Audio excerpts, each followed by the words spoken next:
Après 9 matchs sans victoire, les Verts étaient bien partis pour l'emporter à Montpellier dans ce match crucial pour le maintien en Ligue 1. Ils menaient effectivement 2-0 grâce à un doublé de Lucas Tassin quand les instances ont décidé d'arrêter la rencontre à la 57e minute à cause de fumigène. Salut, c'est Franck et on va débriefer la première heure de cette rencontre de la 26e journée de Ligue 1 qui avait lieu à la Mosson ce dimanche après-midi. Juste avant qu'on démarre, pensez à vous abonner et si vous m'écoutez sur YouTube, n'hésitez pas à mettre un petit pouce pour soutenir mon travail. C'est donc un débrief provisoire que je vous propose aujourd'hui. Au moment où on se parle, on ne sait pas encore si la partie reprendra son cours là où elle s'est interrompue ou si les Verts auront match gagné sur tapis vert. C'est la commission de discipline qui devra se prononcer. La conséquence de tout ça, c'est le classement. En cas de victoire, les Verts auraient repris la place de barragiste au Havre, battu à Lyon, et seraient revenus à une longueur de Reims, tenu en échec à Brest. Nantes 13e et Angers 14e seraient à 4 points. Tout ça est donc évidemment provisoire. Du côté de la compo, pas de surprise de la part d'Éric Orneland qui avait reconduit le même 11 qu'au Havre, à l'exception de Benjamin Bouchoiry, remplacé par Florian Tardieu dans le 11 de départ. Finalement, le Marocain a bel et bien démarré la rencontre, mais à la place d'Emen Mouefek, touché à l'échauffement. Encore une fois, Saint-Étienne a plutôt bien négocié son entame de match avec une belle frappe enroulée de Florian Tardieu dès la 5e. L'ouverture du score n'a pas tardé. À la 11e minute, Irvine Cardona sert parfaitement Lucas Tassin sur la gauche. Le Belge enchaîne exter-inter pour se défaire de son adversaire et ouvre son pied pour tromper Benjamin Lecomte avec l'aide du poteau gauche. Le 7e but de la saison du Belge qui a marqué lors des 3 derniers matchs de la SS. Dans une première période d'un faible niveau technique avec pas mal d'approximations des deux côtés, Montpellier a eu un petit temps fort autour de la demi-heure de jeu sans forcément être hyper dangereux. La plus grosse opportunité, c'est peut-être le slalom de Tanguy Koulibaly qui a stoppé Léo Petro d'un excellent tacle. Dans la foulée, Bouchoiry puis Cardona sollicitent Lecomte et on pense arriver à la pause sur ce score de 1-0. C'est sans compter sur Maxime Bernauer qui prend un deuxième carton jaune à la 45e minute.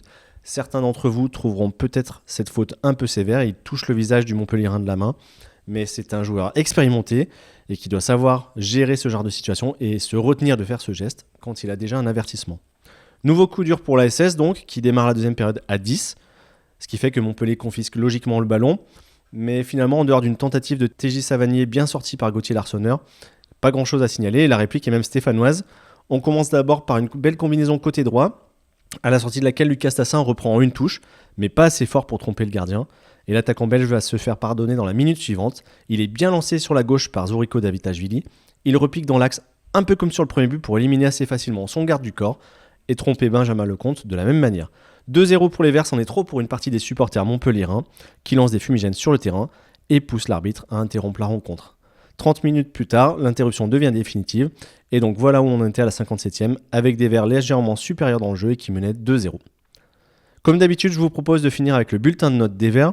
J'ai choisi d'attribuer un 6 sur 10 à Gauthier Larsonneur qui a été peu sollicité mais qui a plutôt bien fait ce qu'il avait à faire. Même note pour Ivan Masson, 6 sur 10, qui a été comme à son habitude plutôt entreprenant sur son côté droit et assez inspiré j'ai trouvé dans son jeu de passe avec plusieurs décalages intéressants.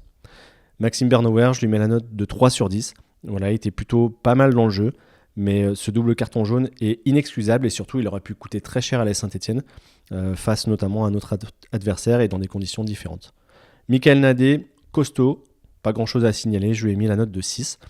Idem pour Léo Petro, qui n'a pas forcément eu un apport offensif très important, mais qui était très costaud derrière, très concentré avec cet excellent retour, je le disais tout à l'heure, devant Koulibaly en fin de première période. Pierre Ecoua, 6 également, j'ai beaucoup aimé sa qualité technique qui lui a permis de ressortir les ballons. Alors certes, l'adversité n'était pas folle, mais quand même ça a été précieux. Il s'est aussi signalé en fin de première période avec une jolie frappe qui a été détournée par Benjamin Lecomte en corner. Florian Tardieu, 6 également, beaucoup d'activité et de justesse technique pour le milieu de terrain qui était plutôt intéressant dans son rôle. Beaucoup plus en tout cas que Benjamin Bouchoiry, j'ai trouvé. Benjamin Bouchoiry, je lui ai donné un 5, voilà, dans la lignée de son match au Havre. On sent qu'il est un peu moins bien, un peu plus brouillon en ce moment. Irvine Cardona, je lui ai attribué la note de 6, puisqu'il est passeur décisif pour Stassin. Il a donné juste derrière un deuxième joli centre au Belge. Je pense qu'il aurait pu apporter encore un petit peu plus, mais voilà, c'est plutôt intéressant. Un cran en tout cas plus que Zoriko Davitashvili, à qui j'ai mis la note de 5. Malgré sa passe décisive sur le deuxième but, je l'ai trouvé un peu moins visible et avec assez peu d'influence aujourd'hui. Et enfin, on termine avec Lucas Tassin. Je lui donne un 8. Voilà, c'est le 3e match consécutif où le Belge marque. Son premier doublé sous le maillot vert. Et il avait déjà eu une occasion intéressante. Match plein de sa part. On verra maintenant si ces 2 buts sont comptabilisés officiellement dans ces statistiques. Voilà, écoutez, j'espère que ce débrief vous aura plu. N'hésitez pas à venir me faire part de vos remarques dans les commentaires et on se retrouve très bientôt pour une nouvelle vidéo. Ciao!